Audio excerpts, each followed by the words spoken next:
करता हूँ। मेरे को किडनी की प्रॉब्लम हुई।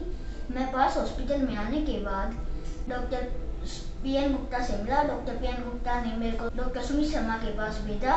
जहाँ पर उन्होंने मेरा वो ट्रीटमेंट किया। मेरे दादाजी ने मेरे को किडनी दी। मैं अपने दादाजी का और डॉक्टर सुमित शर्मा का बहुत बहुत धन्यवाद करता हूँ और उनकी टीम का, क्योंकि उनकी वजह से अब मैं बिल्कुल ठीक हूँ, अच्छे से खाना खा रहा हूँ और अब मैं बिल्कुल स्वस्थ हूँ। कार्तिक मेरा पोता है, जिसको किडनी की प्रॉब्लम हो गई थी। उसको हम पारस हॉस्पिटल लेके आए। वहाँ पर डॉक्टर सुमित ने किडनी का ट्रांसप्लांट किया, जो कि मेरे भाई जगबीर ने उनको किडनी दी। मैंने अपने पोते को किडनी दी और डॉक्टर सुमित ने मेरा दूरबीन से ऑपरेशन करा। बहुत अच्छा ऑपरेशन किया। 2 दिन के बाद मेरे को छुट्टी दे दी और मैं अब स्वस्थ हूँ। घर पे जा रहा हूँ, खूब अच्छी तरह घूमता करता हूँ और रोज रोज मेरा आराम होता है। बिल्कुल स्वस्थ हूँ मैं। डॉक्टर का धन्यवाद, पूरी टीम का, पारस हॉस्पिटल का ही धन्यवाद। अब ये बिल्कुल स्वस्थ है, अच्छे से खाना खा रहा है, बिल्कुल नॉर्मल अच्छी तरह घूम रहा है, सब बिल्कुल स्वस्थ है। हम डॉक्टर सुमित शर्मा और उसकी पूरी टीम का धन्यवाद करते हैं। नमस्कार, मेरा नाम डॉक्टर सुमित है और मैं एक यूरोलॉजिस्ट और किडनी ट्रांसप्लांट सर्जन हूँ, पारस हॉस्पिटल गुरुग्राम में। कार्तिक 10 साल का था जब उसको पता लगा कि उसकी दोनों किडनियाँ फेल हो चुकी हैं। किडनियाँ फेल होने के कारण उसकी डायलिसिस शुरू करनी पड़ी। इस समय उसके दादाजी उसको लेके आए मेरे पास और अच्छी बात यह है कि परिवार का सदस्य, उसके दादाजी खुद उसको किडनी देने के लिए तैयार थे।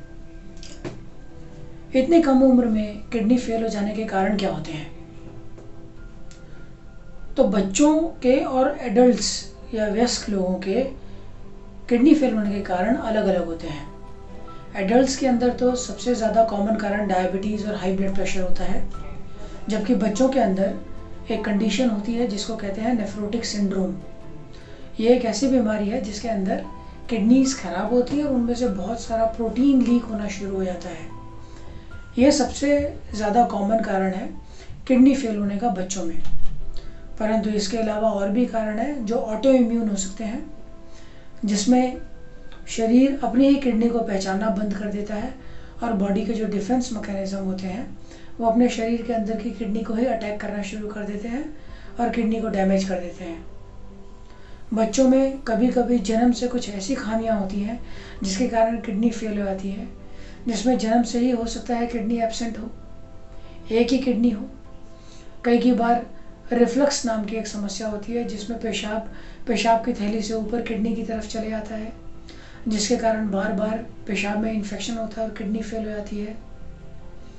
कभी कभी पेशाब के आउटलेट में जन्म से ही रुकावट होती है जिसको कहते हैं पोस्टीरियर यूरिथ्रल वाल्व।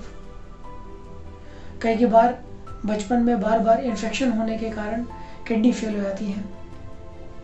तो ये कुछ कारण है बच्चों के जिसमें कम उम्र में किडनी फेल होने का खतरा रहता है। कैसे पता लगेगा कि बच्चे का स्वास्थ्य ठीक नहीं है या किडनी फेल होने की संभावना हो सकती है? तो इसके लिए सबसे इम्पॉर्टेंट सिम्टम होता है कि बच्चा अपनी उम्र के हिसाब से उतना, उसकी हाइट और उसका वज़न, कद और वज़न उतना बढ़ता नहीं है जितना उस उम्र के बच्चों का होता है। बच्चा खाना ठीक से नहीं खाता है, बार बार उल्टी होती है, बाल बहुत ही पतले हो जाते हैं, बाल गिरने लग जाते हैं सर के, बच्चा ठीक से सोता नहीं है, पेशाब की मात्रा कम हो सकती है, पेशाब करते हुए जलन हो सकती है, पैरों में और एडवांस केसेस में सारे शरीर पे सूजन आने लगती है।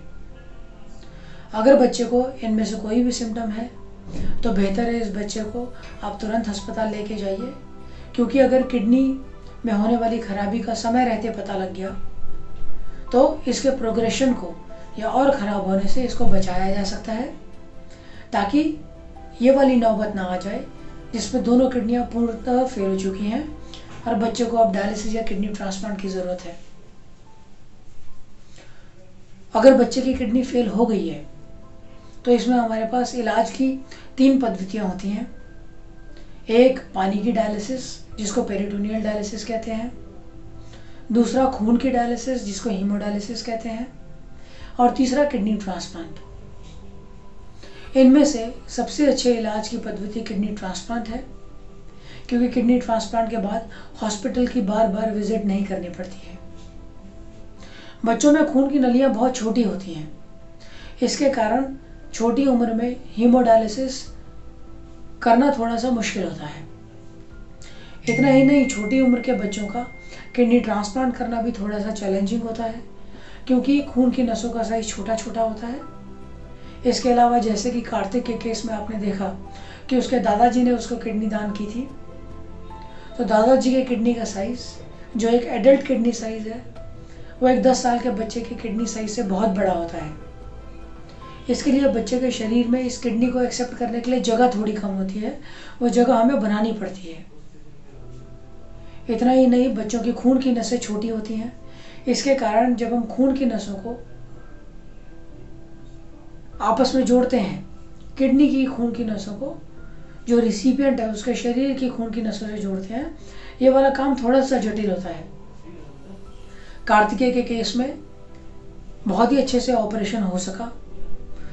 पहले ही दिन में उसका क्रेटिनिन नॉर्मल आ गया। छठे दिन में कार्तिक को हमने डिस्चार्ज कर दिया। दोनों कार्तिक और उसके दादाजी ऊपर वाले की कृपा से बहुत ही अच्छे से कर रहे हैं। कार्तिक को मैं बहुत बहुत शुभकामनाएं देता हूँ कि उसकी लंबी आयु हो, स्वस्थ जीवन हो, प्रोडक्टिव जीवन हो। धन्यवाद।